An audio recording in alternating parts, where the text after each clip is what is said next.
This is the second night, kitty.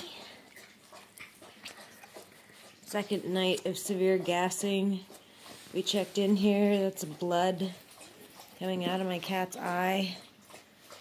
I already wiped it twice. Kitty,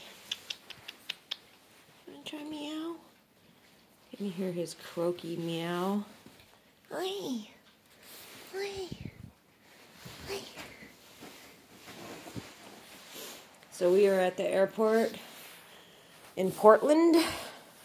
Drove up from Eugene, Oregon, and we can actually see the Federal Bureau of Investigation's building on the other side of that other hotel over there.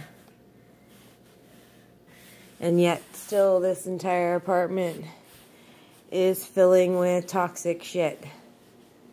And I mean, I got here, there was a guy that literally banged on the glass door violently, so I jumped and screamed, and the woman behind the counter let out a little gasp, and because he wanted so violently to get in while I was checking in so he could know what room I was in, and in the time period that it took me to park my bus, take the dogs out for a piss, which I should have done prior to showing which place I was going, which they pretty much had already guessed because I had put it in the maps.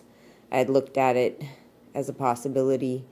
And in between that time and then being able to bring the cat and the dogs inside and get my stuff inside, which is all consists of just that bag and actually that's it. They were able to get in here and do their shit, and the animals feel like shit. It's incredibly dense and thick in here.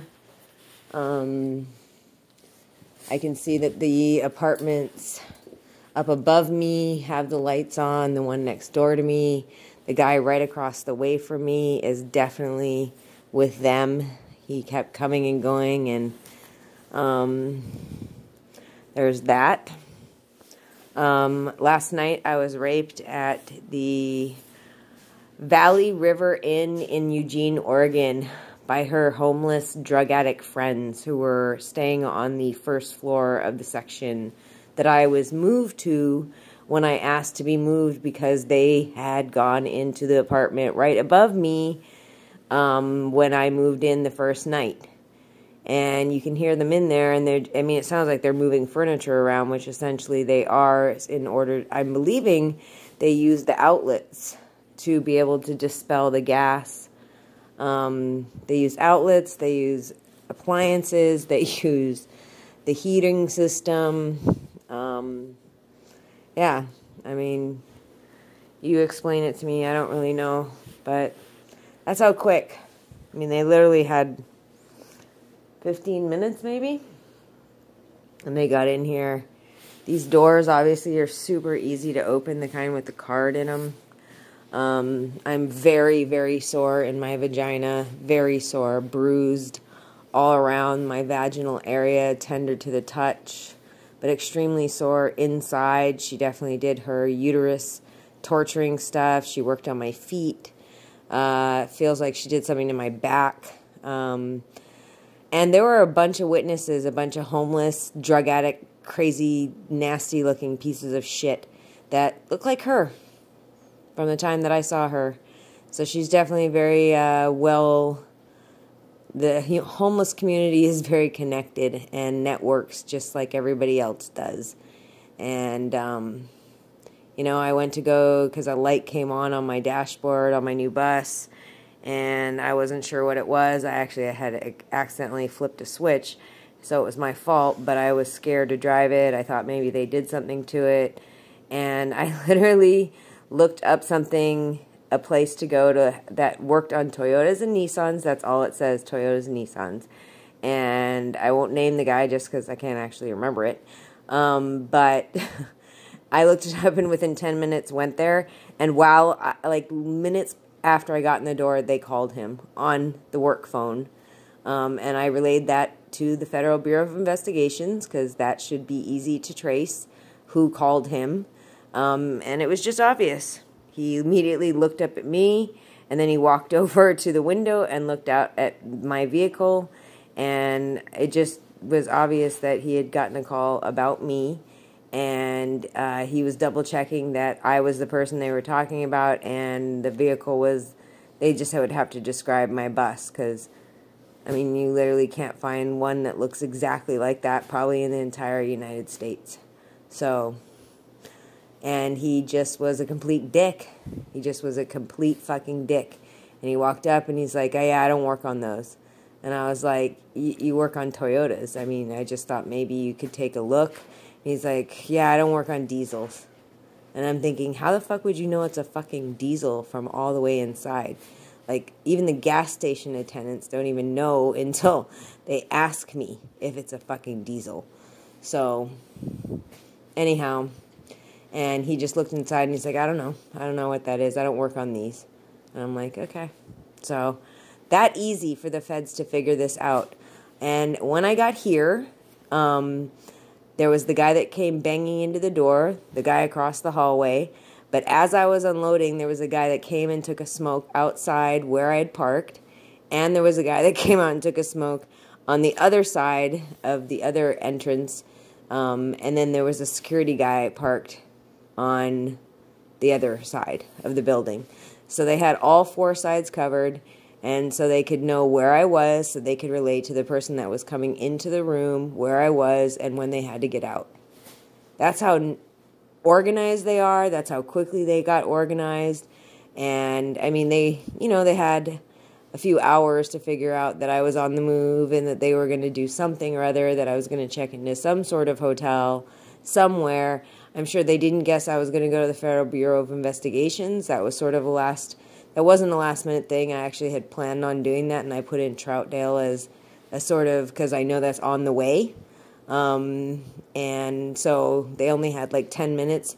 But unlucky for me, because of COVID, I couldn't actually talk to someone in person, and I was just given this phone number to call, and those guys are just complete fucking assholes. And they never fucking listen to anything I say. And that's it. They always say call the local police. And the local police are totally not apt. They're not up to being able to handle me calling them and saying, this room is being filled with a toxic chemical. You can look at my animals. They're fucking dying. You know? They're fucking dying here. You know? And especially Kitty. Like, he literally has just been stumbling around, blood seeping out of his eyeball, and that's been going on since last night because I drank a whole bunch of espressos, and they had a whole gang of rapists. I was gang raped last night. I was sex trafficked last night in the Valley River Inn in Eugene, Oregon, when I was in room 325, and they were all down on the first level. I'm sure there were a few in other rooms around. But yeah, it was a good old party. When I came out, I got a lot of smirks from some nasty looking old men, disgusting pieces of shit. And, you know, as soon as I said fucking rapists, they all went back in their room. So, you know, that to me says it all. Because if someone calls me a rapist, I'd turn around and go, what? Are you talking to me? Why would you call me a rapist? Like, what's going on? Do you need help? Something like that, you know? But instead, they all, like, were just eyeballing me, watching me. Oh, yeah, and they stole one of my socks out of the dryer because that's the kind of shit that they have to do, you know? Hey, kitty. Hey. I want him to meow. But this is ridiculous. This is fucking ridiculous. You see this pinkness? He hasn't been in the sun all day long. He's been in the vehicle all day. It's been rainy and cloudy all day long. That's not from the sun. That's from the chemical hitting the skin and causing it to be an irritant. But yeah, I went to bed at 5 a.m. They might have had a little bit of time in between then, but 5 a.m. And between 5 a.m. and 9 a.m., they came in, raped, sodomized, tortured, because my coccyx sore as hell, too. So, that crazy bitch needs to fucking die. And if the feds don't think it's their case, you know, the guy, the guard at the door is telling me, go to a shelter. You think I'm going to be a fucking safe at a shelter? Look at all those fucking people downstairs last night. They all look like they need to be in a fucking shelter. Like, just send one of them in there. That's it. So, there you go. That's my fucking life right now. And my vagina hurts like hell, and I'm pissed off, and they're just such fucking pussy-ass bitches at the end of the day. Such fucking organized, high crime, blah, blah, blah, but at the end of the day, they're just fucking little bitches.